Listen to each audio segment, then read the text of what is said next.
Hello and welcome. Before we begin, if you enjoy relaxing, informative content that helps you wind down after a long day, don't forget to subscribe to the channel. It really helps us grow and bring you more of these soothing deep dives. Let's begin. The sun had barely begun to peek over the tiled rooftops of Rome, yet the city was already stirring. The soft hum of a waking metropolis echoed through its winding streets and marble-paved forums. Birds fluttered among the columns, and the faint clatter of sandals on stone signaled that the day had begun. You are Gaius, or perhaps Livia, a citizen of Rome in the early 2nd century AD, during the reign of Emperor Hadrian. The empire is at its zenith. From the misty hills of Britannia to the sands of Egypt, Roman law and customs reign supreme. But today, we focus not on emperors or generals, but on you, a typical Roman citizen in the bustling capital of the ancient world. You live in an insula, a multi-storied apartment building made of brick and concrete. It's not luxurious, but it's home. The walls are thin, and the wooden staircases creak, but the smell of fresh bread wafting from the nearby bakery makes it feel alive. Your apartment is modest, a single room with a bed, a small cooking area, and a shrine to your household gods, the Lares and Penates. As the golden light spills into the room, you rise and perform your morning rituals. The Romans were deeply spiritual people, and even the simplest households maintained shrines. You light a small incense cone, bow your head, and offer a whispered prayer to the spirits that protect your home. Then it's time to dress. The typical Roman attire varies depending on your class and gender. As a male citizen, you might wear a simple tunic of undyed wool, belted at the waist. If you're headed out on official business, you might don a toga, though few enjoy wearing them outside of formal occasions. They're heavy, hot, and cumbersome. As a woman, you might wrap yourself in a stola, a long garment worn over a tunic, perhaps pinning it with a brooch or adorning it with a sash. Stepping outside, the air is fresh, tinged with smoke and the scent of morning meals being prepared. The streets are already alive with vendors shouting about their wares, slaves hauling water from public fountains, and shopkeepers sweeping the entrances to their stores. The narrow alleyways echo with the sounds of commerce and conversation. Your first stop is likely the communal latrina. Private toilets are a luxury few can afford, so most Romans use public restrooms.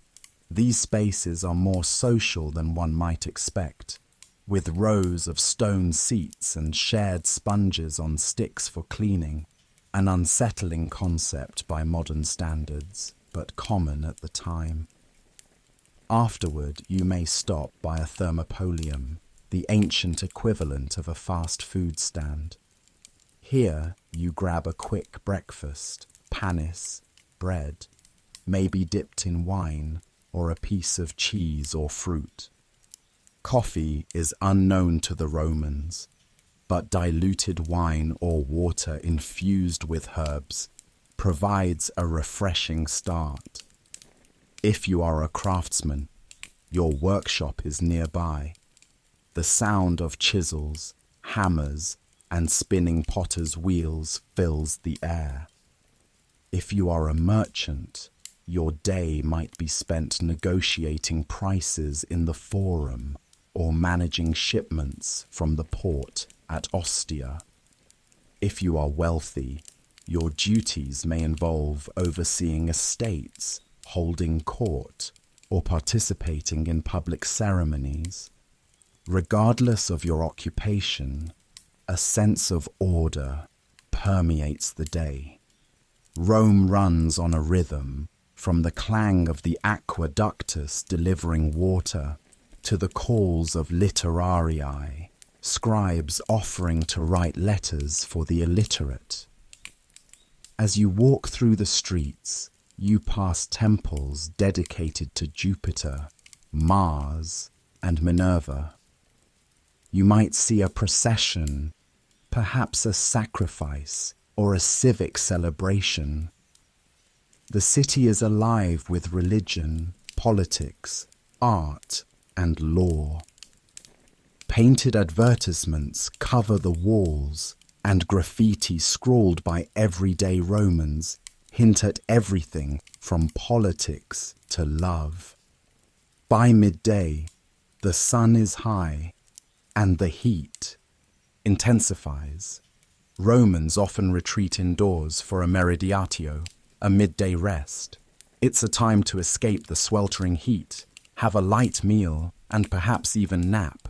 But your day is far from over.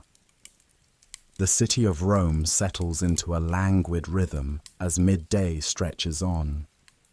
The streets that buzzed with urgency in the morning now hum at a slower pace.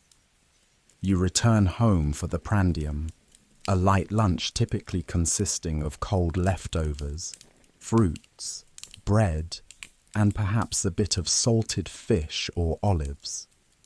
Romans rarely indulge in heavy meals during the day. In your small kitchen space, you might mix up a modest salad of vegetables seasoned with garum, the ubiquitous Roman fish sauce that adds an intense umami flavor to nearly every dish. You sit on a stool, or perhaps recline slightly if you're wealthier, and eat slowly, savoring the quiet before the city stirs once again. The walls of your insula are thin.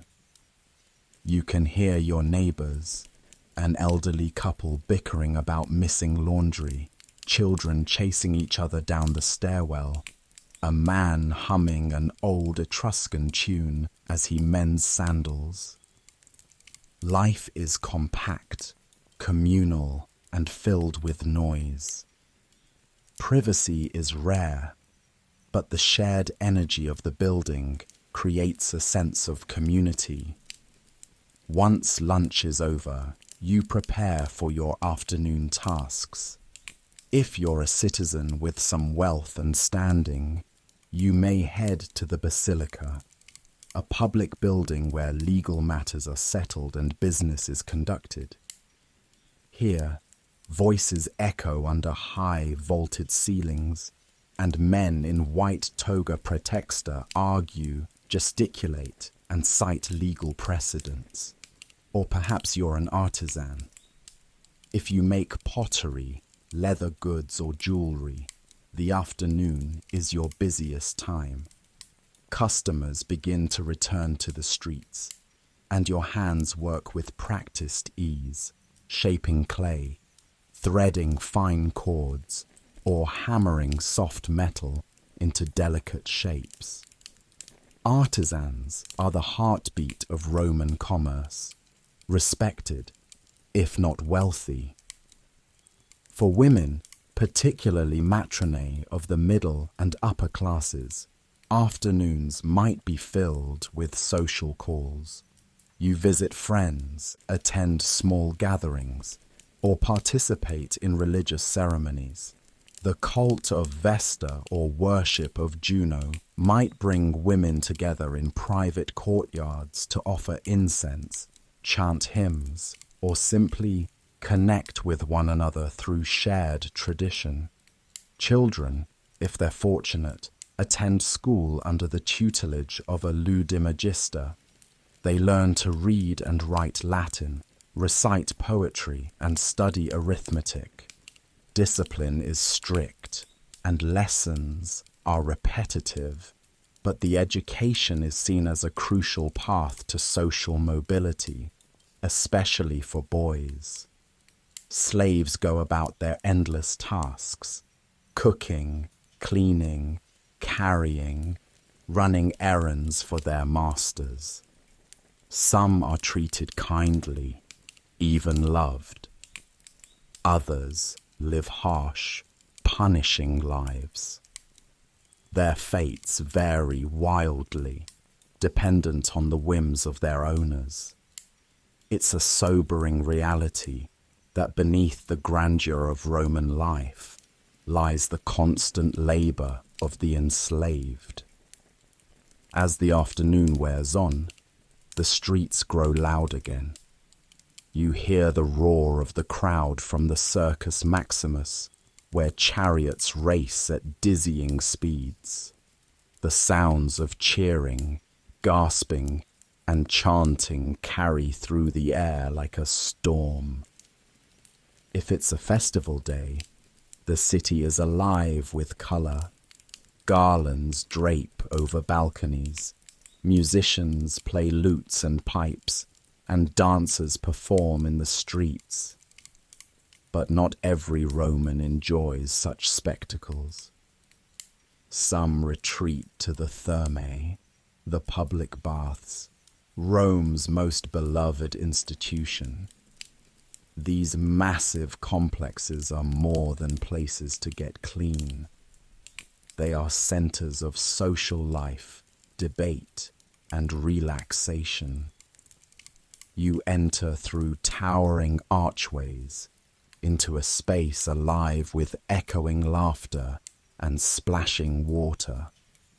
You move from the apoditerium, changing room, to the tepidarium, warm room, then to the caldarium, hot room, where steam clouds your vision and sweat beads on your brow. A quick dip in the frigidarium, cold plunge, follows, shocking but invigorating.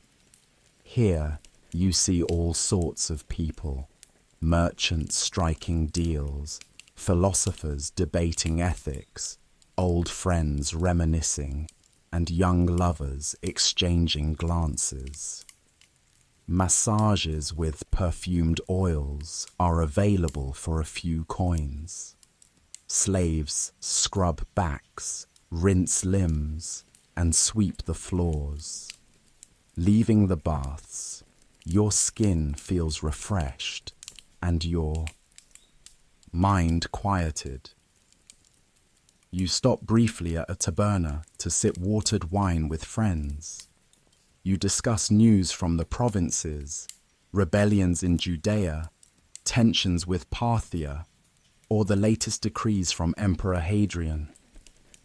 There's laughter, argument, storytelling. As the sky turns amber with dusk, the air cools, and torches begin to flicker along the streets. The day's work is done. The city exhales, and now you return home to prepare for the Roman evening. The last rays of sunlight fade behind the 7 hills, casting a golden hue on the worn stones of the Forum. A cooling breeze stirs the air, and Rome transforms once again. The daytime chaos yields to a more measured, reflective tempo. Evening in the eternal city brings with it both calm and charm. You make your way through streets that shimmer under the glow of oil lamps. Vendors begin packing up their carts, their voices softer now, calling out last-minute bargains for figs, lentils, and honeyed dates. The distant sounds of a flute or a lyre drift from a nearby courtyard. The scent of roasted meats and fresh herbs wafts from homes and taverns alike. Dinner in Rome is known as cena, and it is the main meal of the day. For a modest family, this might be a simple affair. Porridge thickened with lentils, perhaps a small portion of pork or fish, and a cup of wine diluted with water. Bread is ever present, and vegetables like cabbage, leeks, and beans are common. A bit of fruit, apples, grapes, or pears might serve as dessert. If you are more fortunate, dinner becomes a more elaborate event, possibly stretching for hours.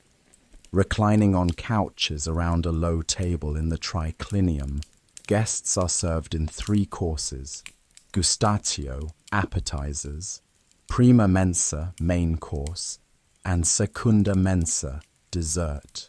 Slaves move quietly through the room, refilling cups, clearing dishes, and attending to every need. Conversation flows as freely as the wine. Topics range from politics to philosophy, gossip to poetry. Perhaps someone recites a passage from Virgil or Horace. Or maybe the group debates the ethics of Stoicism, the metaphysics of Epicurean thought, or the latest satirical verses mocking corrupt officials.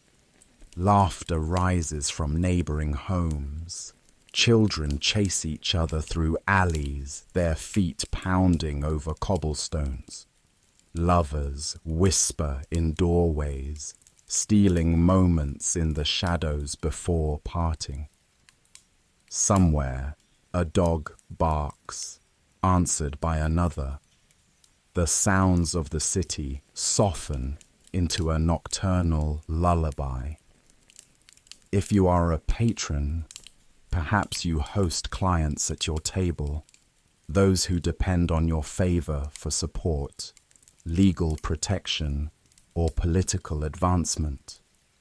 Patronage is a deeply woven fabric in Roman life, linking families across classes and providing a system of mutual obligation and loyalty. After dinner, some families offer libations to their household gods. A few drops of wine are poured at the shrine in the corner of the room, and a brief prayer is spoken, thanking the deities for sustenance and protection. It's a quiet, sacred ritual, one that ties this moment to generations past and to the divine presence believed to dwell within the home. Outside, the streets begin to quiet further. Shop shutters are drawn closed. The final flickers of oil lamps dim. The city, so alive just hours before, settles under the stars. And yet, Rome never sleeps entirely. Night watchmen patrol the neighborhoods. Lanterns sway in their hands as they move down alleys, their eyes alert for fires or thieves. The occasional clatter of a drunken group returning from a feast echoes in the distance. Taverns, especially those near the Subura, remain open late, filled with laughter, dice games, and song. Meanwhile, in your own room, you prepare for rest. Your bed is simple, a wooden frame with a straw mattress. You remove your sandals, stretch out your limbs, and perhaps light a final lamp to read or write. Wax tablets rest nearby, inscribed with letters or notes from the day. You think about tomorrow, about your work, your family, the harvests from your relatives' land outside the city. You think about the grandeur of Rome and your small but meaningful place within it. Evening in ancient Rome was not just a time for food and reflection. It was also a period, rich with cultural significance, filled with a wide variety of customs, rituals, and entertainment options, depending on one's social standing and location. For the upper classes, Dining often extended into the night, especially during banquets or social gatherings. Hosts were expected to impress guests with the combination of fine foods, exotic ingredients, and engaging conversation. Meals were often accompanied by performances, music, poetry readings, and even dramatic recitations of popular myths or historical events. Wealthy Romans used these occasions to display not only their affluence, but also their education and cultural refinement. Banquets sometimes featured entertainment that might seem bizarre or extravagant by modern standards. Dwarves, acrobats, and even trained animals were not uncommon. Wealthy guests might gamble, engage in philosophical debates, or enjoy dancers and musicians imported from the far corners of the empire. Wine flowed freely, though moderation was valued among the Stoic elite. For the average Roman, evening leisure was simpler. After a modest dinner, many would visit neighbors, share a cup of watered wine, or play board games like Ludus Latrunculorum, a Roman precursor to chess or checkers. Dice games were also immensely popular, although considered somewhat disreputable. Gambling was technically illegal, but the laws were rarely enforced, and the sound of dice rolling on wooden tables could be heard throughout the city. Street life in the evening had its own character. Public lighting in Rome was minimal, mostly from oil lamps mounted on walls or carried by pedestrians. This made the city's narrow alleys quite dark and potentially dangerous. Wealthier citizens often employed slaves or hired torchbearers known as lucenarii to light their way. As a result, most Romans tried to finish their errands before sunset. Safety and fire were major concerns in the crowded city. Fires were a constant threat in the tightly packed insulae, which were often constructed of wood and stood several stories high. Rome had a special corps known as the Vigiles, a combination of firefighters and night watchmen, tasked with patrolling neighborhoods to prevent crime and respond to emergencies. They carried buckets, axes, and loud horns to alert citizens in case of fire. Evenings were also a time for religious devotion. Many Romans took a moment at the end of the day to thank the household gods. The Lares and Penates were venerated at small shrines in homes, and prayers or small offerings, like bits of food or incense, were common. These rituals emphasized the centrality of piety and tradition in daily Roman life, reinforcing familial bonds and moral duty. In more public religious observance, citizens might attend evening festivals or processions, depending on the calendar. The Roman year was filled with religious holidays, each associated with particular deities and rituals. For example, the Lemuria festival in May was held at night to appease restless spirits. Participants walked barefoot through their homes, tossing black beans and chanting to banish ghosts. Meanwhile, political intrigue never truly rested.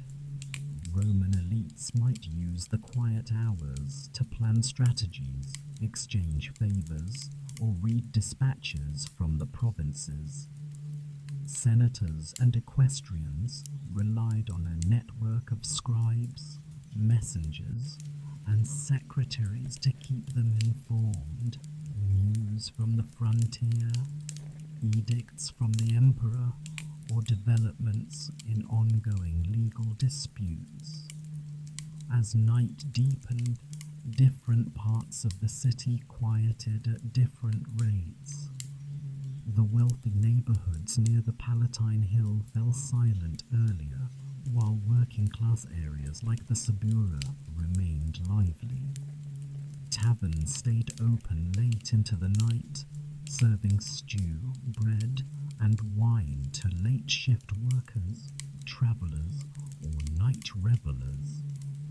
By midnight, most of the city had turned in, the streets largely empty, save for watchmen and the occasional bark of a dog. And in this quiet, Rome prepared itself for another day at the heart of an empire.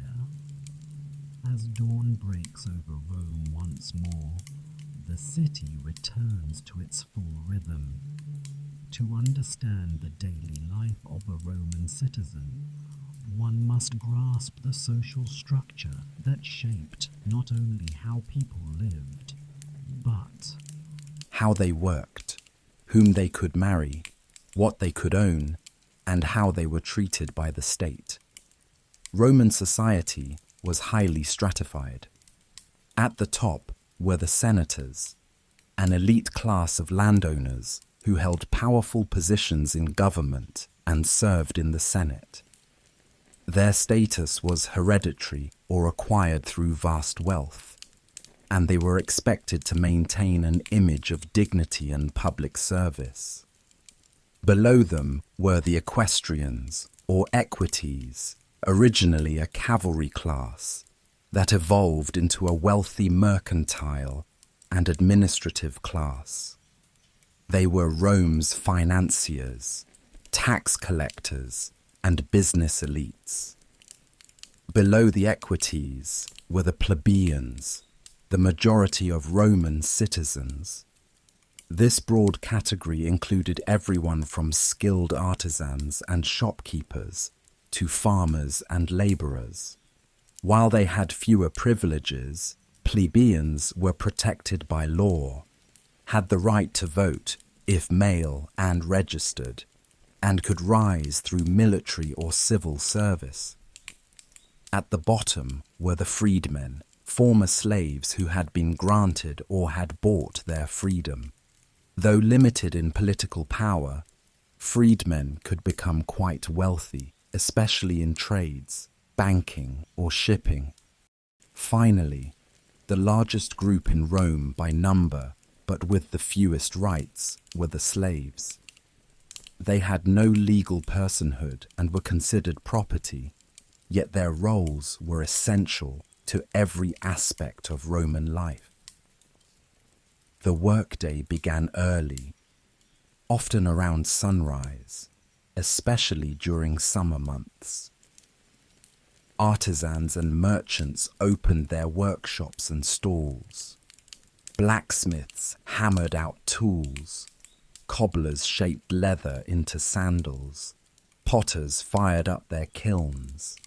And bakers, who had started even earlier, sent slaves out to deliver fresh loaves.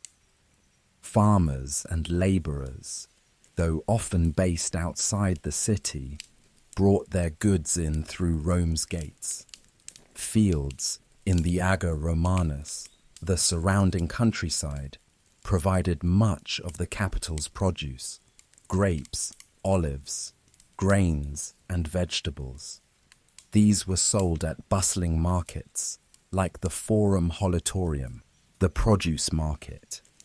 Scribes, tutors, and accountants served the administrative class.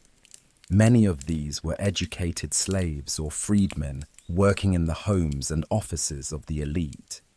They copied legal documents, maintained ledgers, and educated the children of the wealthy.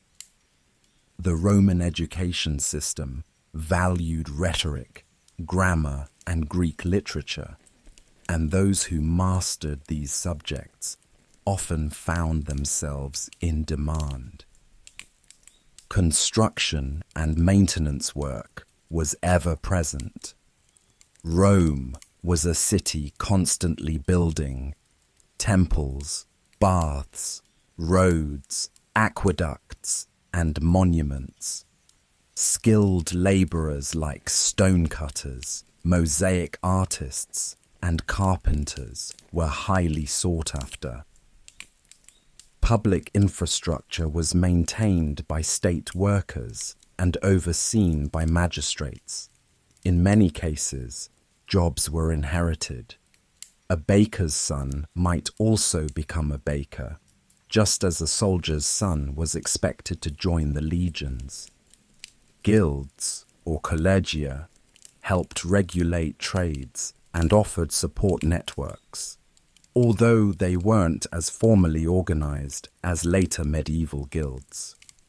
Roman business was done through contracts and negotiation, often in the forum or in public basilicas. Debts, loans, property leases, and marriage agreements were all legally binding and closely documented. A strong sense of legality permeated Roman life, with civil law deeply embedded in commerce, family, and religious practice.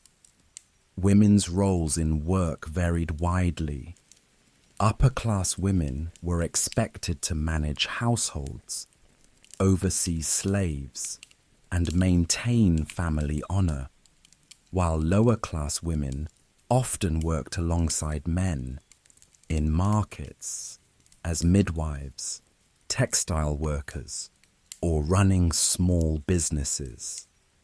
Some women even owned property or managed estates, especially if widowed or wealthy. Religion and ritual often overlapped with work. Farmers made offerings for a good harvest. Merchants prayed for fair dealings, and builders left coins or symbols in foundations for divine protection. Life and labor in Rome were never far removed from the gods. By mid-morning, the city was in full swing. Orders were shouted, carts rumbled through the streets.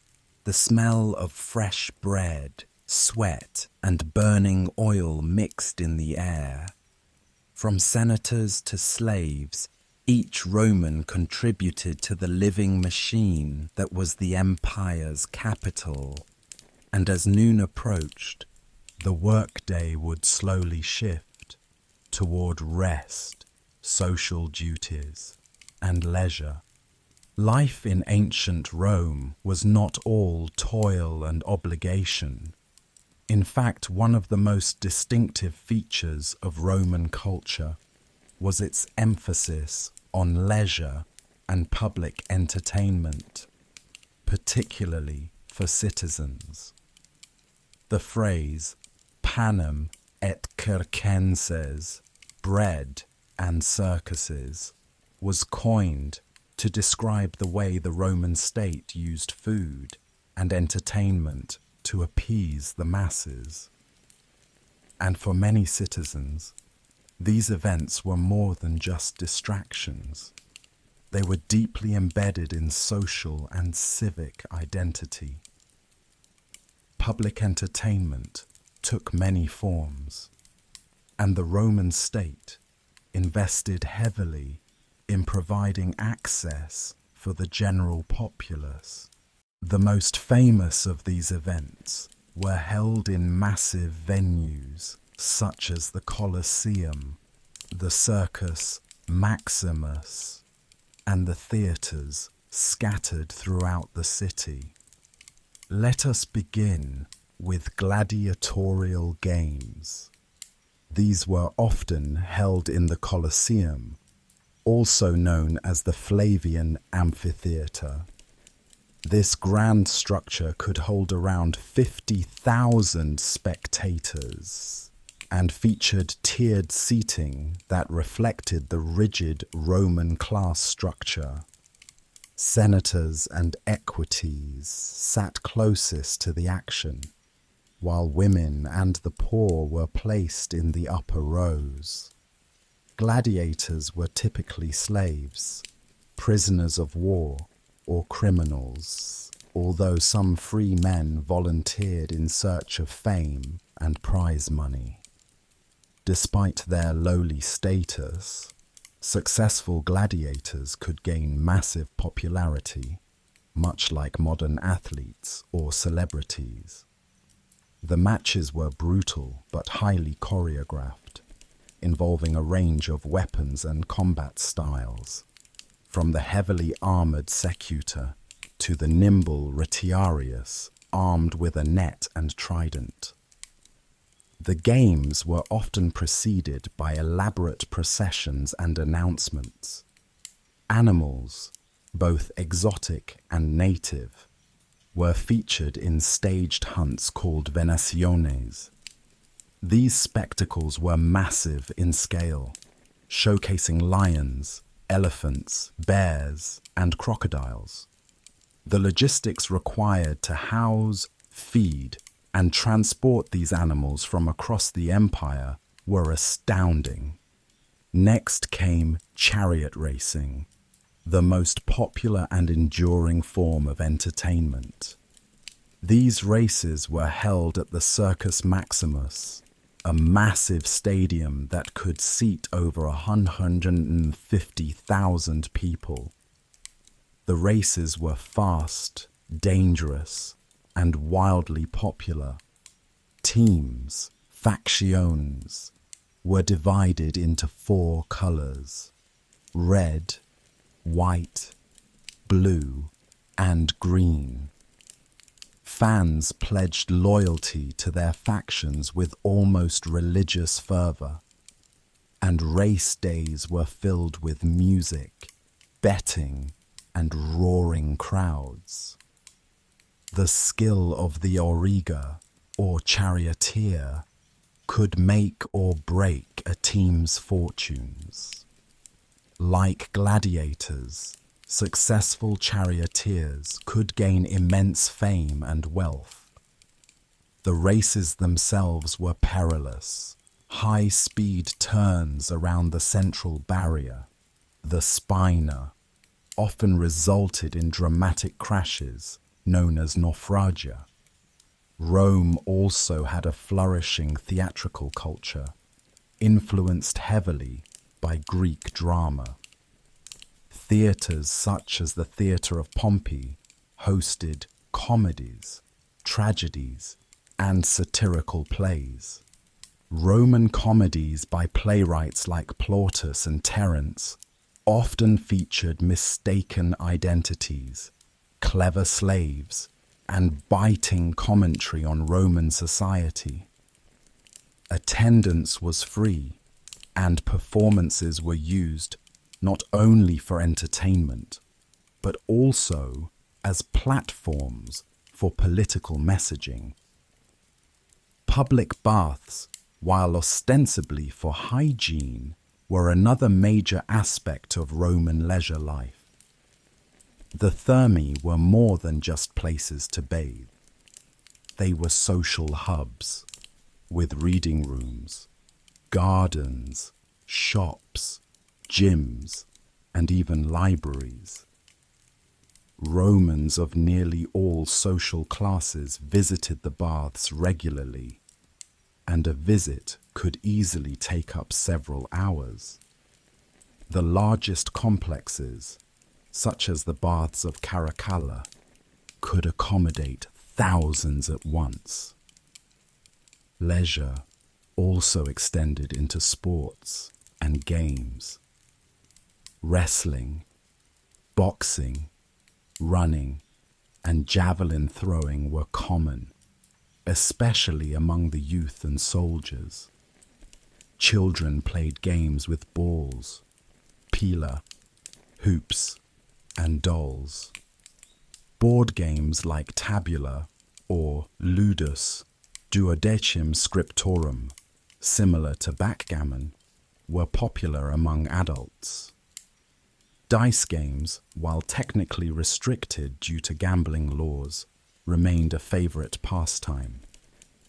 Religious festivals, known as feriae, also provided regular breaks from work. These state-sponsored holidays honored gods like Jupiter, Mars, Venus, and Saturn, and often involved public feasts, sacrifices, and processions. During Saturnalia, for example, roles were reversed. Slaves were temporarily freed from duties, and masters served them at banquets. It was a time of gift-giving, games, and merriment, comparable in spirit to modern winter holidays. Leisure in Rome wasn't purely recreational. It was also about demonstrating virtue, otium, cultivated leisure, and one's place in society. For the upper class, leisure reflected refinement. For the working class, it offered respite and celebration. And for the empire as a whole, it helped bind diverse people through shared cultural rituals. Whether in the cheers of the circus, the steam of the baths, or the applause in the theatre, the rhythm of Roman leisure added another layer of richness to daily life in the empire. While grand spectacles and public amusements drew massive crowds, much of Roman leisure took place in quieter, more personal settings. For many Romans, especially those of the middle and upper classes, the concept of otium, a productive, thoughtful form of leisure, was a central aspect of life. Literary and intellectual activities were highly prized among educated Romans. Reading was a common pastime for those who could afford scrolls or codices, especially texts by Homer, Virgil, Cicero, or Ovid. Wealthy citizens often maintained personal libraries within their homes, stocked with works in both Latin and Greek. Public libraries, like those built by Augustus and Trajan, also offered access to literature for educated readers of lesser means. Writing was not limited to professional scribes. Educated citizens kept journals, composed poetry, or wrote letters to friends and family. Many of these correspondences, such as those of Cicero, Pliny the Younger, or Seneca, provide detailed insights into daily life, personal philosophy, and Roman politics. Wax tablets were used for drafting, while ink and parchment were reserved for more formal documents. Philosophy and rhetoric were cornerstones of elite Roman education and common topics of discussion during leisure. The works of Stoics like Epictetus and Seneca were widely read and discussed, promoting values of discipline, virtue, and harmony with nature. Epicureanism also found adherents, though it was often mischaracterized as a pursuit of pleasure, rather than moderation and intellectual fulfillment. Art and decoration also played a role in leisurely life. Wealthy Romans decorated their homes with mosaics, frescoes, and statues. Some collected fine art from Greece and Egypt, turning their villas into miniature museums. Artisans and hobbyists might craft miniature busts or paint family portraits, blending aesthetics with expressions of lineage and identity. In the domestic sphere, leisure blended with ritual. Roman homes often included a peristyle, a garden courtyard open to the sky, filled with flowers, fountains, and shaded walkways. These spaces were ideal for evening strolls, reading, or light conversation. Birds were kept in cages for their song, and some families maintained small fish ponds or cultivated herbs and vegetables for home use. Music was another treasured form of entertainment. Romans played instruments such as the lyre, cithara, a type of harp, tibia, a double flute, and hydraulis, a water-powered organ. While professional musicians were often slaves or freedmen, many aristocratic youths were trained in music as part of their education. Singing accompanied many events, from banquets to religious festivals. Dining entertainment, especially during convivia, formal dinners, might include recitations of poetry, readings from famous texts, and performances by hired entertainers. These gatherings reinforced social bonds and allowed hosts to showcase both their wealth and cultural sophistication. Romans also enjoyed nature excursions, particularly the elite who owned countryside villas.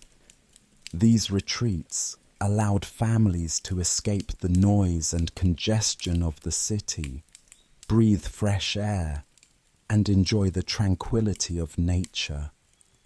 Activities included hunting, fishing, and long walks, often accompanied by servants, animals, and packed meals. Religious observances frequently provided a framework for leisure. Visiting temples, participating in rituals or attending processions were not only acts of devotion, but also opportunities for socialization and festivity. Each god and goddess had specific festival days, marked on the Roman calendar, and celebrated with music, food, and community gatherings. For many Romans, leisure was not idle time, but a chance to engage in thoughtful reflection, aesthetic appreciation, and social affirmation. It allowed people to connect with their values, their heritage, and one another. In every villa garden, every bustling bathhouse, and every candle-lit room where a young student practiced reciting Virgil, the Roman world pulsed with a vibrant rhythm of leisure, purposeful, communal, and deeply human. In the Roman world, leisure was never just recreation. It was a declaration of status, a vehicle for civic virtue, and an instrument of imperial unity. The way one spent their free time communicated volumes about who they were and how they fit into the grand mosaic of the Roman Empire. At the core of Roman leisure was the ideal of civilized behavior. The ability to enjoy music, literature, conversation, and structured games was seen as a reflection of moral and intellectual refinement. Even activities such as bathing or attending the theater were laden with expectations about decorum, dress, and knowledge. To be leisurely in a Roman sense was to participate in society, to be visible, articulate, and composed, even while at rest. This cultural ideal was so influential that even newly Romanized peoples such as in Gaul or Hispania, began to adopt Roman leisure practices as a way of demonstrating allegiance and advancement. Archaeological evidence reveals amphitheatres, baths, and forums in towns far from Rome, each modelled on the capital's architecture and daily rhythms. Local elites would host games, finance construction, or sponsor performances to curry favour and earn social prestige. Leisure was a political tool. Emperors understood the value of public entertainment not only as a gift to the people, but as a display of power and generosity. Augustus, for example, famously claimed to have held games so grand that no citizen had to attend the same spectacle twice. Trajan and Hadrian sponsored construction of vast entertainment complexes in the provinces, ensuring that even distant citizens experienced the benefits of Roman peace and order. Games and festivals also served as propaganda, triumphs, parades celebrating military victories, marched through the streets showcasing prisoners, spoils of war, and victorious generals. These public spectacles reminded citizens of Rome's dominance, the reach of its legions, and the glory of its leaders. Theatres often featured plays that reinforced Roman values such as duty, loyalty, and patriotism. In a spiritual sense, leisure activities were seen as moments of piety and divine favour. Temple feasts, religious dances, and the joyous processions of festivals like Ludi Romani weren't just fun, they were sacred. Enjoying these moments meant honouring the gods and maintaining cosmic order. Even banquets often began with libations and prayers to household deities. In the family sphere, leisure was where values were transmitted. Fathers taught sons to recite poetry and practice public speaking. Mothers passed down songs, legends, and rituals. Storytelling was central, whether recounting Rome's foundation myths or family ancestors' deeds. These shared activities helped instill a collective memory and identity that united citizens across generations. Among the wealthy and educated, a popular form of leisure was philosophical retreat. Roman villas often included special rooms or garden areas for study and writing.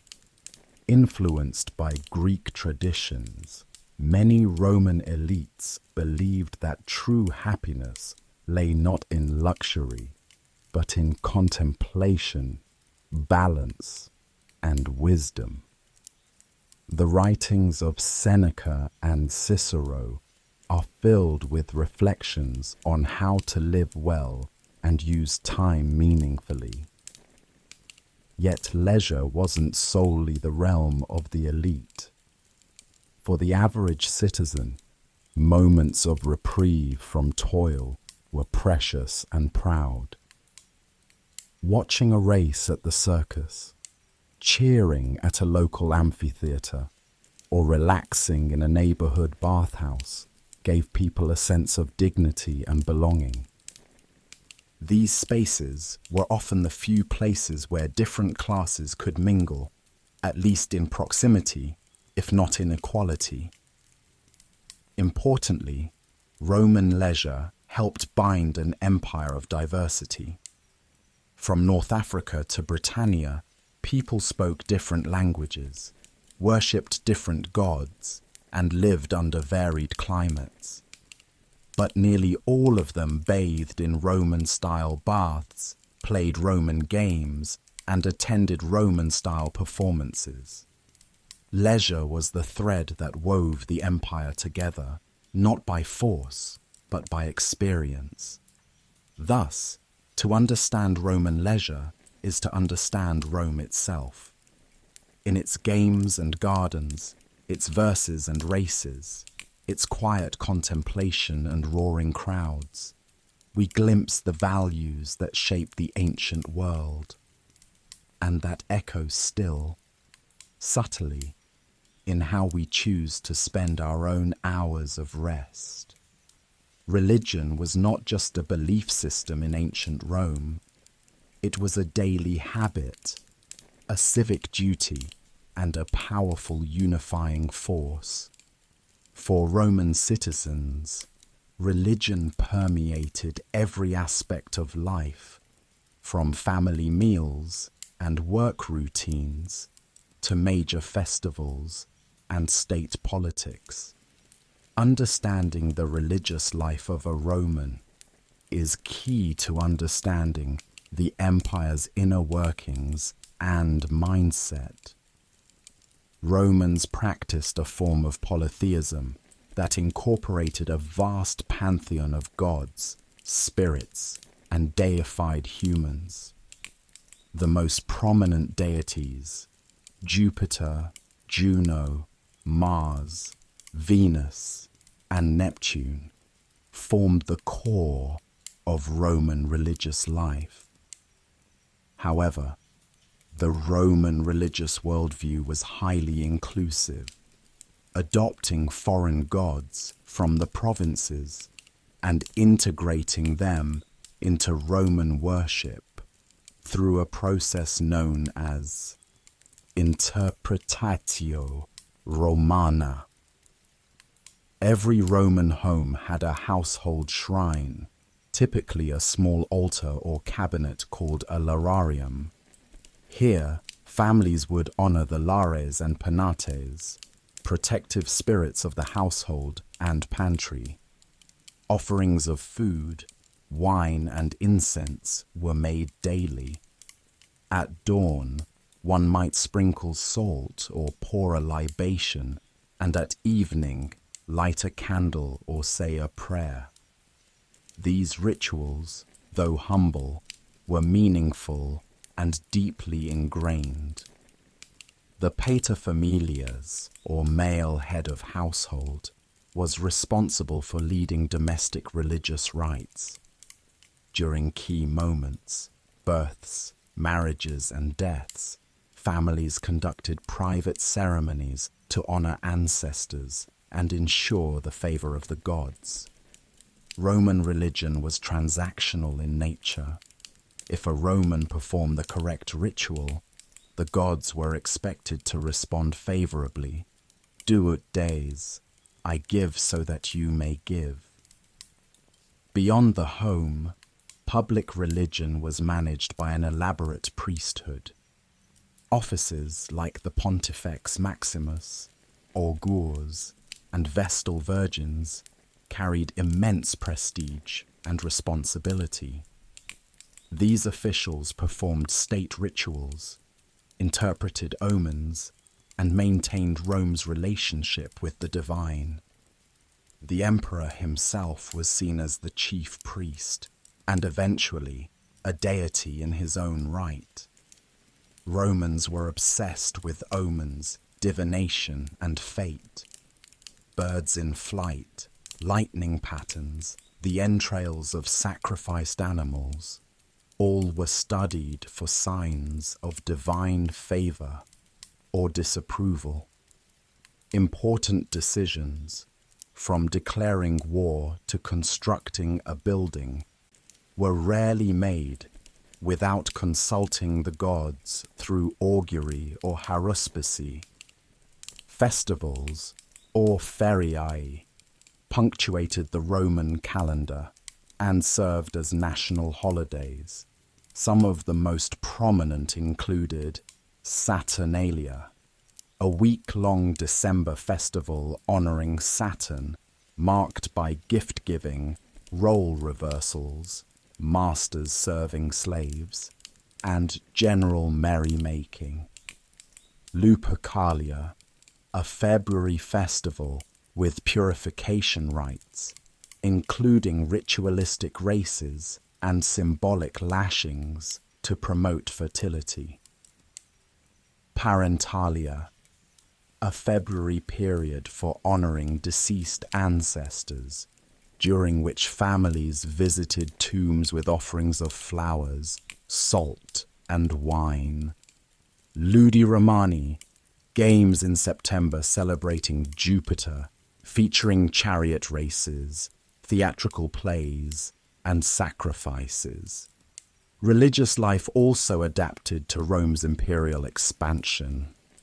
Local gods from Egypt, such as Isis, Persia, like Mithras, and Syria, such as Sol Invictus, gained popularity, particularly in urban centers.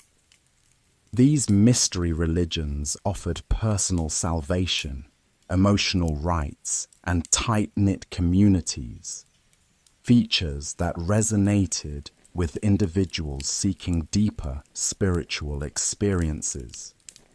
Temples and shrines were scattered throughout the city, even ordinary. Street corners might host a niche altar, while grand structures like the Pantheon celebrated the divine in marble and bronze. Sacrifices, typically of animals, were common during state ceremonies, accompanied by prayers, music, and ritual dances. Religious participation was not optional. It was seen as an essential aspect of citizenship. Neglecting the gods could bring disaster not only upon an individual, but upon the entire state. This is one reason why early Christianity, with its refusal to venerate Roman deities, was initially met with hostility and suspicion. But Roman religion was not about dogma, it was about practice, tradition, and continuity. What mattered most was performing the correct rituals with proper respect, preserving the favor of the gods, and reinforcing the sacred bond between the heavens and the state. In this intricate web of temples, holidays, priesthoods, and household devotions, Romans found meaning, order, and a connection to the eternal. Their spiritual life was not confined to temples, but woven into every act, every meal, every contract, every journey. The divine, to the Roman mind, was always watching. To understand Roman religion is to understand the fabric of Roman identity, woven through every hour, every relationship, and every corner of society. Unlike many modern faiths, Roman religion was not rooted in inner belief or theology. Instead, it was a system of dutiful action, a structured set of behaviors and rituals designed to maintain cosmic harmony, social order, and political stability. From the humble lararium in a family's atrium to the towering columns of the Capitoline temples, religious practice in Rome reinforced the notion that human affairs were deeply tied to the will and favor of the gods. Every action, public or private, was an invocation of the divine. There was no clear division between the sacred and the secular. They were one and the same. Temples in Rome were not merely houses of worship, but civic symbols. The temple of Jupiter Optimus Maximus, standing atop the Capitoline Hill, represented the strength and authority of the Roman state. Other temples honored Mars, god of war, Venus, patron of love and beauty, and Vesta, goddess of the hearth and Rome's spiritual foundation. Each was maintained by specialized priesthoods, and every ritual followed strict protocols. Religious ceremonies often involved elaborate processions.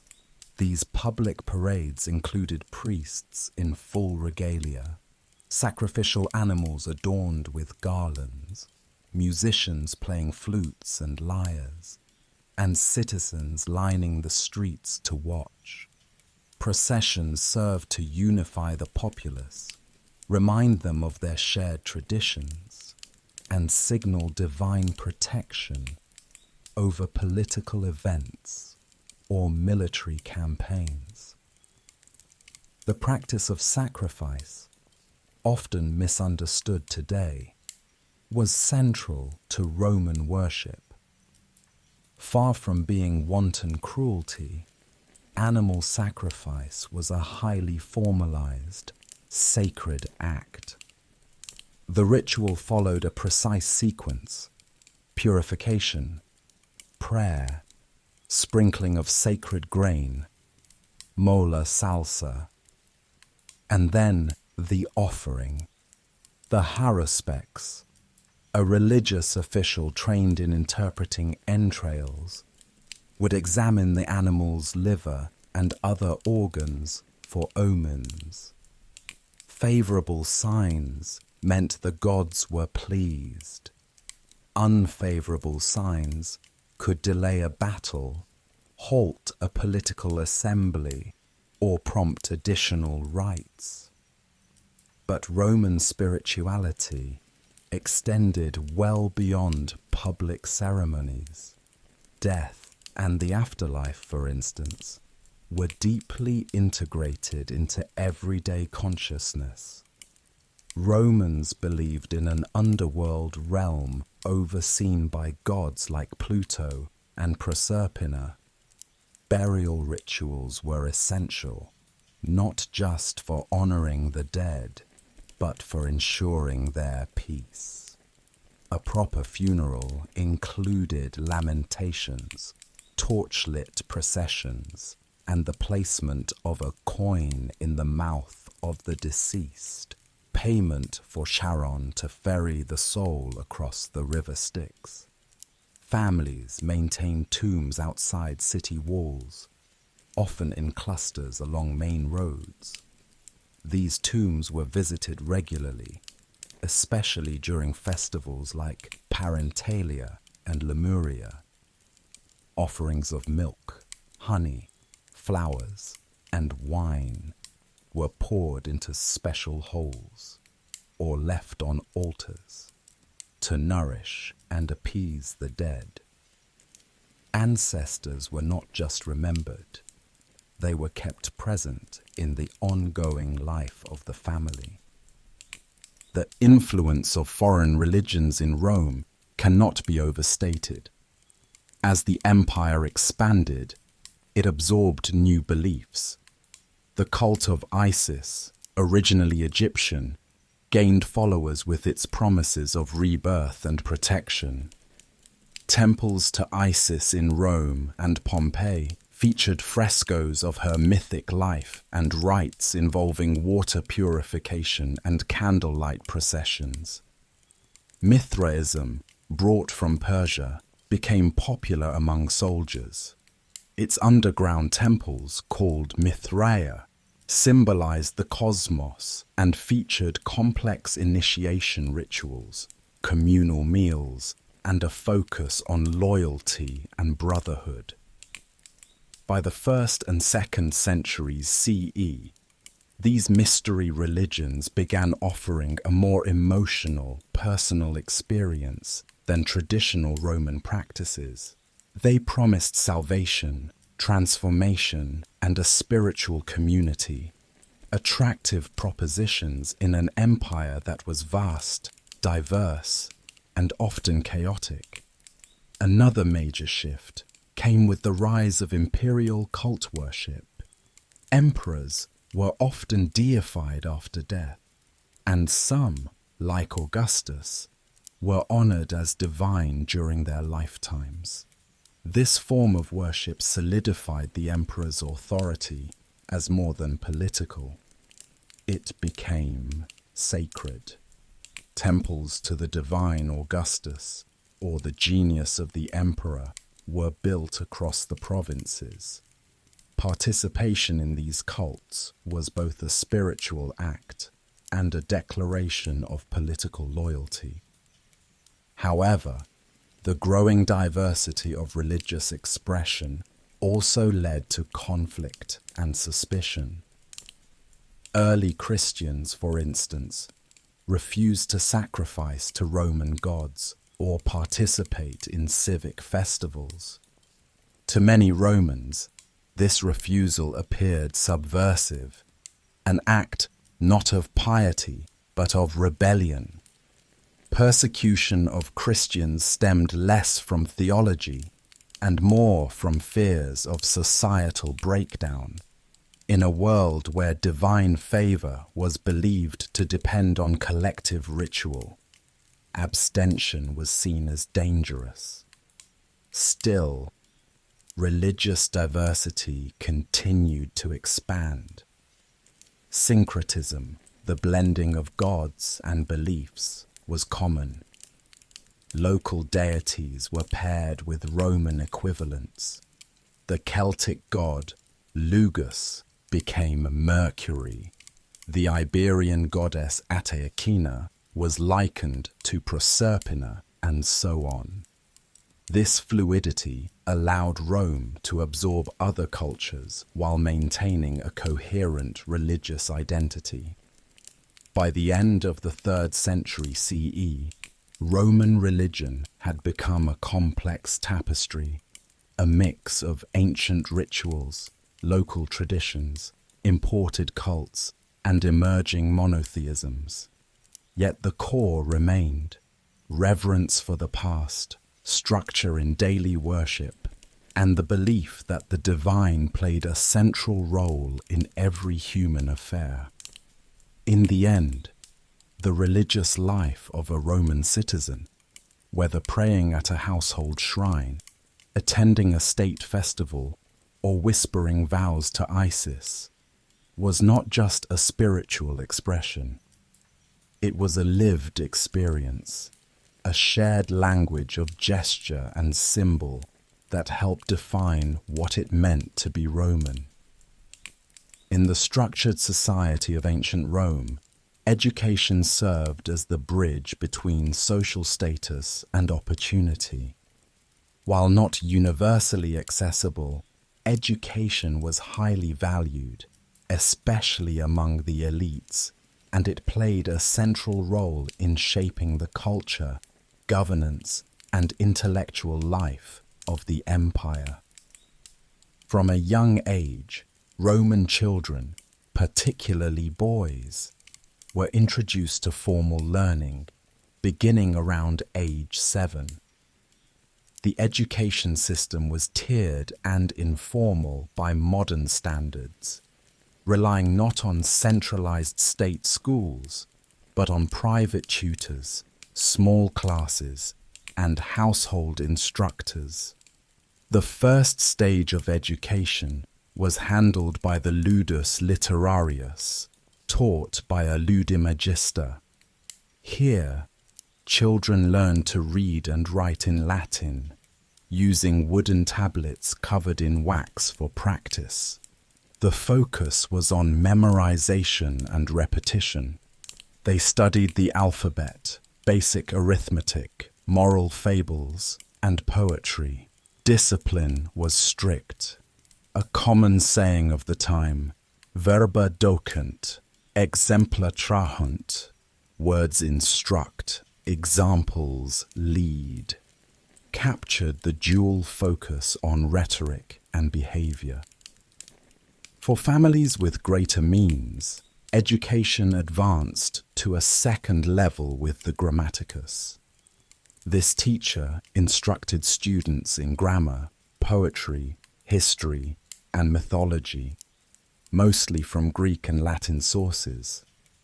Homer, Virgil, Horace, and Sophocles became central figures in a Roman's intellectual development. Students memorized long passages, analyzed themes, and were expected to understand not only the content, but its moral and civic implications. The pinnacle of Roman education was training in rhetoric under a rhetor. This phase was reserved for the sons of senators, equites, and other aspiring statesmen. Here, students honed their oratory skills, practiced debate, and studied philosophy and law.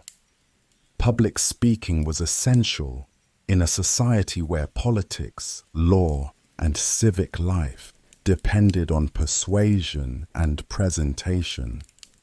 Young men trained in rhetoric were expected to give speeches in mock trials, recite orations on political issues, and analyze the structure of persuasive arguments.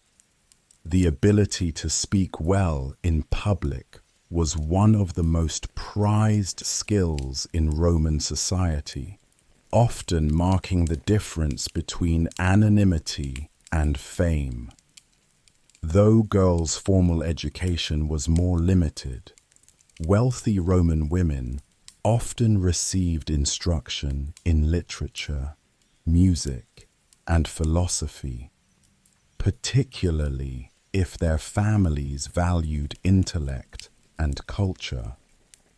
Women like Cornelia, the mother of the Gracchi, or Julia Domna, wife of Emperor Septimius Severus, were known for their learning and influence.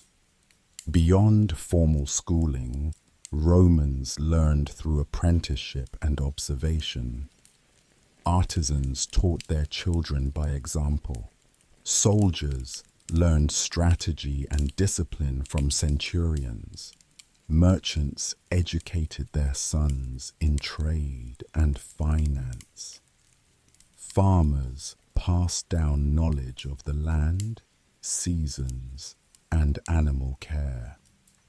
Literacy rates in Rome are difficult to quantify, but scholars estimate that between 10 to 20% of the population could read and write. However, among the upper classes in urban centers like Rome, literacy was widespread. The evidence lies in the abundance of inscriptions, graffiti, legal documents, and personal letters uncovered across the empire. Reading was not a solitary act. Texts were often read aloud in homes, forums, and even at dinner parties. A host might have a slave read from Virgil or Livy, while guests listened and debated the content. Libraries, such as those of Trajan and Hadrian, were public spaces of intellectual gathering, stocked with scrolls, copied by hand and maintained by trained scribes. Writing was equally vital. Romans wrote constantly: petitions, contracts, letters, poetry, and commentary. Materials included wax tablets, papyrus scrolls, and eventually parchment codices. The writing instruments were simple: reed pens or styluses for tablets, and ink made from soot and gum. Education also instilled moral values. Roman instruction emphasized pietas, duty, gravitas, seriousness, and disciplina, discipline. Students learned through exempla, stories of great Romans like Cincinnatus, who left his plough to serve the Republic, or Scipio Africanus, who refused bribes and upheld honor. These tales reinforced the civic virtues that underpinned Roman identity. Philosophy was also woven into higher education. Stoicism and Epicureanism were particularly influential. Stoic principles of self-control, endurance, and acceptance of fate resonated with Roman ideals. Many prominent Romans, such as Marcus Aurelius, wrote philosophical reflections that still endure today. Education in Rome was not merely a preparation for employment, it was a cultivation of the Roman soul. It trained citizens not just in knowledge, but in how to think, speak, and act in a world where one's words could carry immense weight. Beneath the grand architecture, politics, and military might of Rome was the heart of Roman civilization, the family. Known as the familia, the Roman household was not just a private unit of affection. It was a social, economic, and legal institution deeply interwoven with the state and the gods. To be Roman was to belong to a family that bore duties, traditions, and expectations as sacred responsibilities. At the head of this unit was the paterfamilias, the male head of household, often the eldest living male.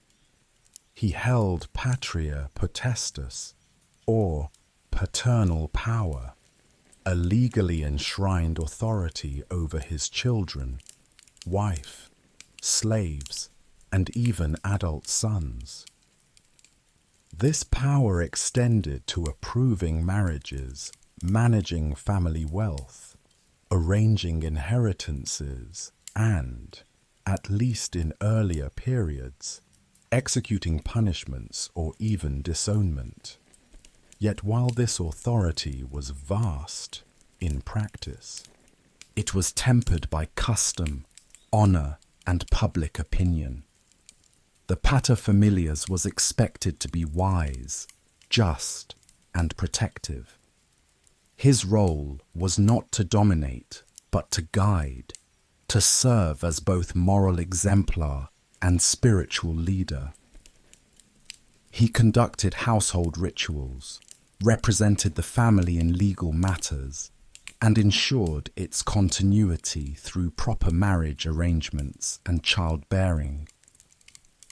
The Roman mother, or materfamilias, though legally subordinate, held substantial influence within the home. She managed the daily running of the household, supervised slaves, educated young children, and preserved family traditions.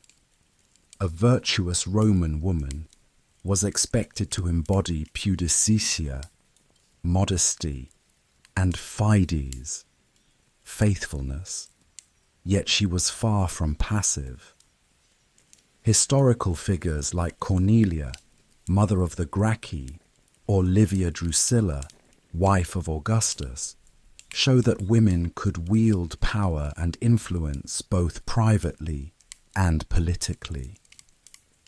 Marriage in Rome was a civil, not religious institution, designed primarily for alliance building and inheritance. A Roman wedding was both festive and symbolic. The bride wore a white tunic and flame-colored veil, and the ceremony included a mock kidnapping, symbolic consent, and the joining of right hands, dextrarum iunctio. The words ubi tu Gaius, ego Gaia, where you are Gaius, I am Gaia, declared unity and mutual duty. Marriages were arranged, especially among the upper classes, with considerations of wealth, status, and politics. Love was not the primary concern, but affection and mutual respect could and often did develop. Divorce was legal and common, requiring only a declaration before witnesses, and could be initiated by either spouse. Children were the pride of the Roman household. Newborns were placed at the feet of the paterfamilias, who chose whether to raise the child, a practice that reflected both mortality rates and social strategy. Boys were especially valued for continuing the family name and legacy.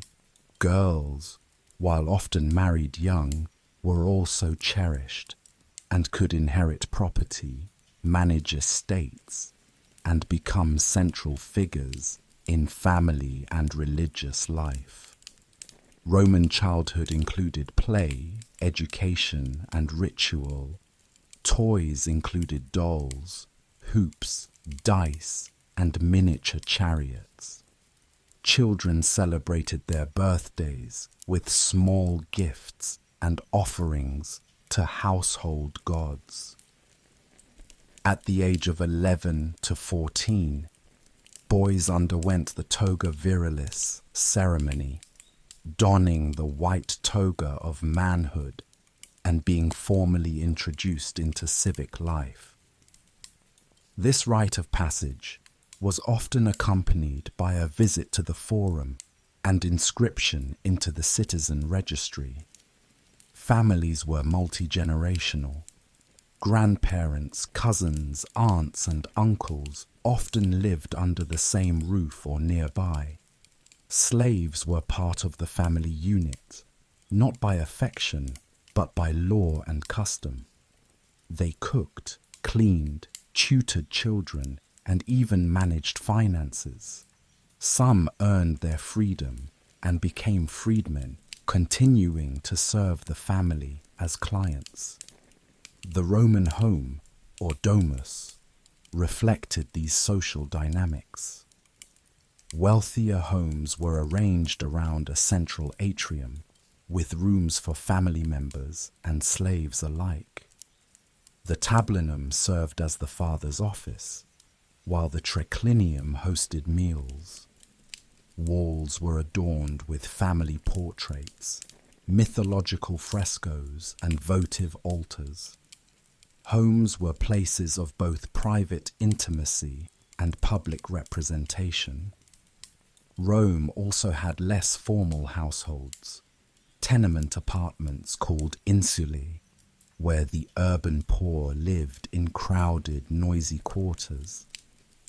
These families often worked together to manage daily survival, forming informal support networks and shared childcare duties. Despite their struggles, these citizens also valued family, dignity, and tradition. Honor and reputation were paramount. Family names, nomina, carried prestige, and actions of one member could elevate or disgrace the entire lineage. Ancestors were revered, with their imagines, wax masks, kept in special cabinets and paraded during funerals. These rituals reminded Romans that they were part of a lineage stretching back through history and into the divine realm. At its core, Roman family life was about continuity, biological, spiritual, and civic.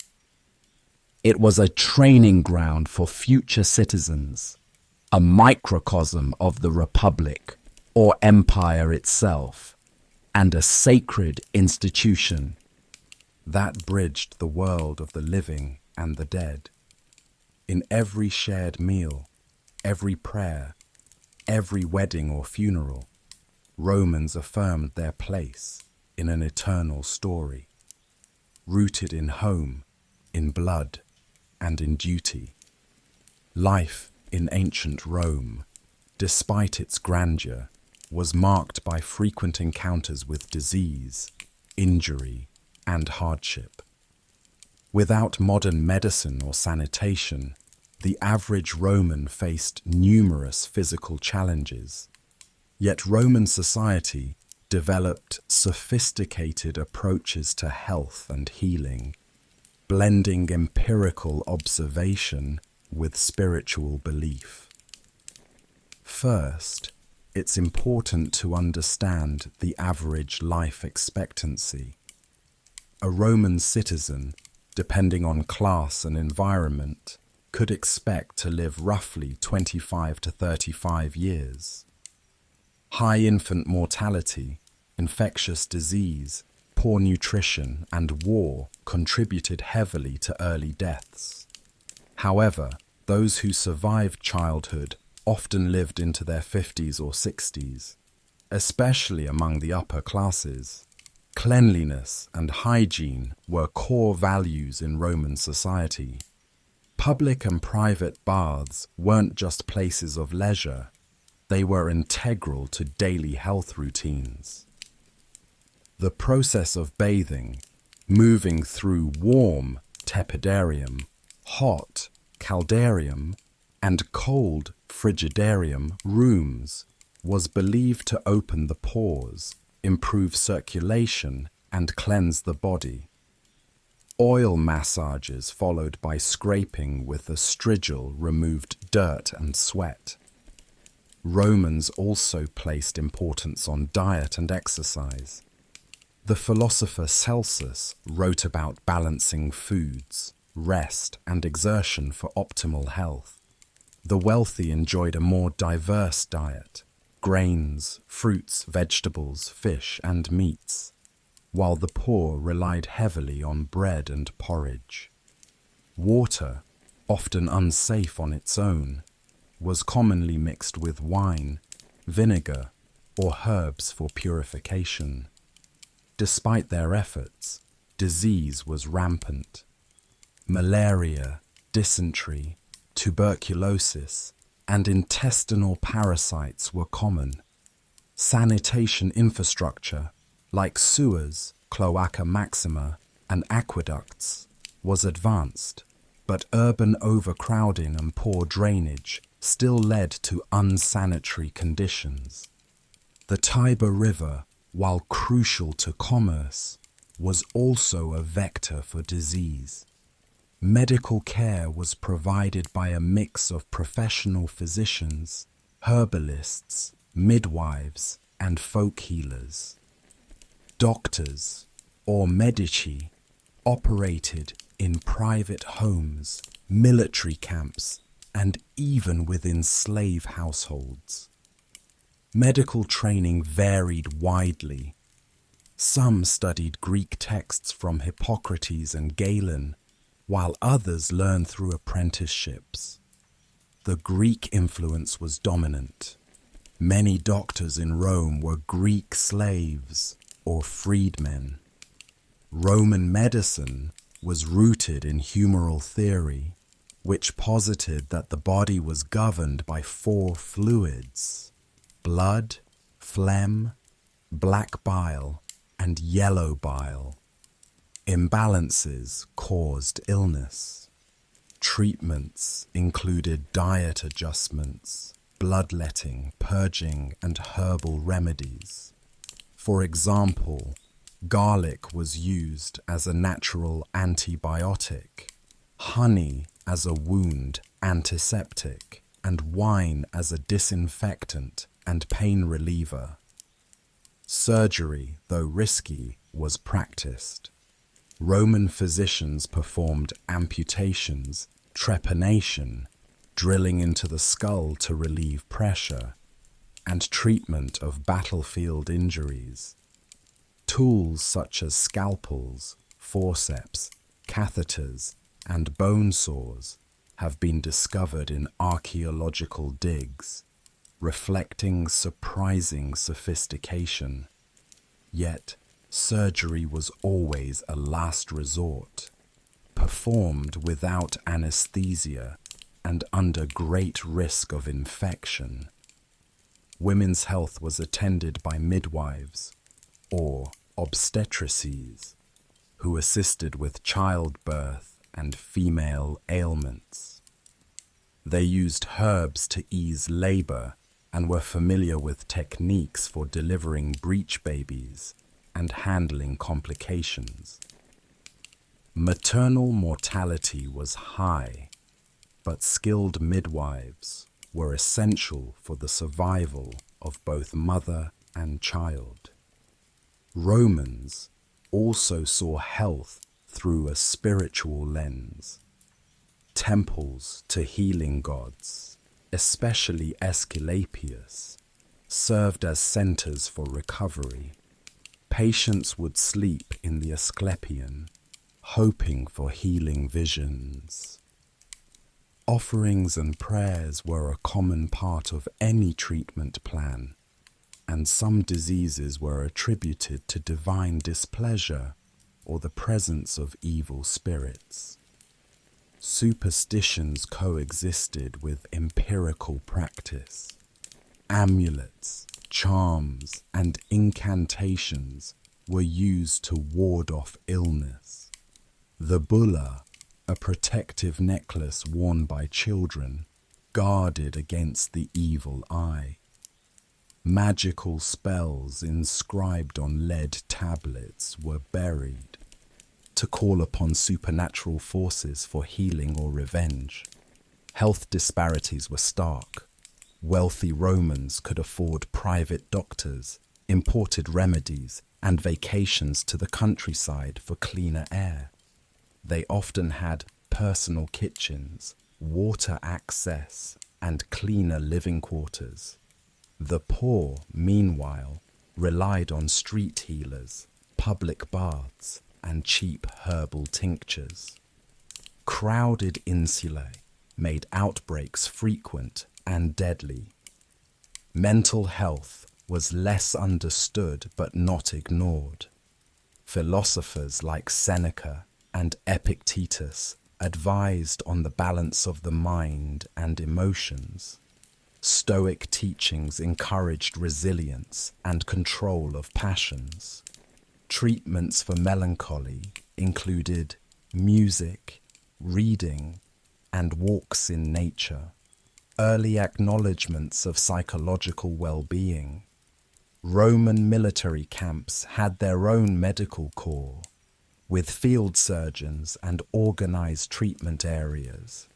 Innovations in wound care, splinting, and sanitation allowed injured soldiers to recover and return to service. The structure of Roman military medicine influenced practices for centuries. In times of epidemic, Romans turned to both science and supplication. Public sacrifices, prayers, and even processions were held to appease the gods. Yet records also show organized responses, quarantine measures, burial management, and attempts to understand contagion. In sum, health in ancient Rome was a dynamic blend of ritual and reason, of superstition and science. It reflected the empire's ambition to conquer not just territory, but the body's frailty, to impose order on nature through discipline, knowledge, and divine favor. As we draw our journey through the daily life of a Roman citizen to a close, it's clear that ancient Rome was more than its emperors, conquests, and monuments. It was a living, breathing civilization built on routines, rituals, ambitions, and values shared across generations of ordinary people, merchants and magistrates, potters and priests, mothers, soldiers, and slaves. The power of Rome lay in its structure, and nowhere is that more evident than in the rhythms of daily life. From dawn until dusk, Romans navigated a world shaped by hierarchy, yet held together by deeply rooted customs. Morning greetings at the forum, communal meals, religious offerings, family obligations, and public festivals that unified a vast empire. One of Rome's most profound legacies is the way it normalized civic life. The idea that a citizen should participate in politics, engage in public works, maintain personal discipline, and honor the gods or the law of the land. These were innovations that spread throughout the Mediterranean and into Europe, Africa, and Asia. Even today, echoes of Roman routine and philosophy permeate our modern lives.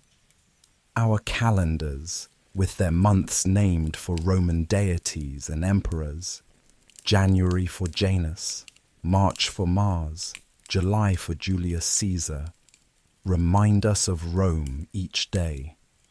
Our architecture, with its arches, domes, and colonnades, draws directly from Roman engineering. Our legal systems, civic duties, and the concept of citizenship trace their roots to Roman law and republican ideals. In the personal sphere, Roman daily life teaches us the value of balance. Romans prized otium, leisure infused with meaning, and believed that the good life was one of moderation, reflection, and service. Whether through a shared meal, a poem read at sunset, a game between children, or a morning offering at the hearth, Romans found meaning in simplicity and continuity. But Roman life was not without its contradictions. The same society that produced philosophical meditations on virtue also depended on conquest and slavery. The grandeur of its forums and temples was built on the backs of those with no freedom. These complexities invite reflection, not just admiration, but critical understanding of how a civilization's strength can carry both wisdom and injustice. In the end, what remains is a civilization of astonishing depth. To walk in the sandals of a Roman citizen, even in imagination, is to touch the pulse of human history. It's to rise at dawn with the smell of bread in the air, to feel the rough stone of the forum beneath your feet, to hear the echoes of debate, prayer, and laughter down narrow streets. It is to recognize in their structured lives and daily aspirations a mirror of our own. The longing for stability, beauty, knowledge, and connection, the need for order in a vast, uncertain world. These are not merely Roman, they are human. And so, as night falls once more over the eternal city, we are left with the quiet dignity of a world long past, but never truly gone. A world that still whispers through our laws, lingers in our language, and lives on in the routines we often take for granted. To study Rome is not just to learn about history. It is to be reminded that in every ordinary day lies the thread of something eternal. To examine the daily life of a Roman citizen is to peel back the armor of empire and glimpse the human face beneath. For all the grandeur of Rome's conquests and constructions, its soul resided in the mundane, repeated moments of its people. Their routines, often simple, sometimes sacred, are not lost in the dust of history. They echo in our own mornings, our customs, and our cities. Consider the way we still mark time. The Roman hora, or hours, divided the day by sunlight and prayer, labor and rest. Though we now rely on mechanical clocks, the rhythm of early rising, midday pause, and evening winding down reflects habits first structured in ancient domus and farmsteads. Their innovations in infrastructure were more than feats of engineering. They were promises of civilization. Roads connected not just places, but people. Aqueducts brought life-giving water to city fountains and homes.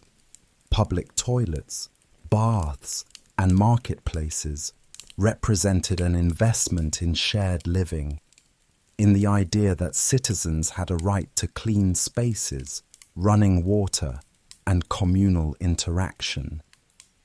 In education, their classical curriculum remains embedded in the humanities today. We study rhetoric, debate ethics, and read the same verses Roman boys once recited in schoolyards and atriums. Philosophy, once taught by street corner sages and emperors alike, still informs our understanding of virtue, justice, and the self. In law, the Roman focus on written codes, rights of the individual, and procedural fairness laid the groundwork for legal systems across Europe, the Americas, and beyond. The idea of civis Romanus, I am a Roman citizen, carried protections and responsibilities that resonate in modern conceptions of citizenship and civic identity. But perhaps most enduring is the Roman approach to memory and legacy. They believed life should be lived not for the moment alone, but with an eye to posterity. A man planted olive trees not for himself, but for his grandchildren. A woman taught her daughter household rituals so her family gods would not be forgotten. In tomb inscriptions and ancestral portraits, they reached beyond death, asserting, "I was here, I mattered." This awareness of time, its passage, preservation, and meaning gave rise to an empire obsessed with continuity. Romans feared oblivion more than hardship. Their daily routines, whether pouring wine at a shrine or setting the table just so, were acts of resistance against chaos, expressions of identity and gestures of immortality. Yet Rome also reminds us of the fragility of civilizations. The very systems that brought prosperity, slavery, conquest, excess, would eventually strain and break. The baths fell cold, the aqueducts ran dry, the grand marble temples, once echoing with chants and laughter, stood silent under wind and time. But the people, those countless unnamed citizens, left behind something more lasting, a blueprint for the human condition. They showed how a society could balance power with ritual, leisure with duty, and individuality with unity. Today, when we walk down orderly streets, debate civic policy, bathe in communal pools, or recite a line of poetry, we are unknowingly tracing the footsteps of our Roman predecessors. Their lives, so rooted in their moment, became timeless not by conquest, but by familiarity. So let us remember them not as relics of a vanished world, but as companions in ours, voices in our daily conversations with history, whispering gently through the halls of time, reminding us that to live well, with purpose and presence, is the most enduring legacy of all.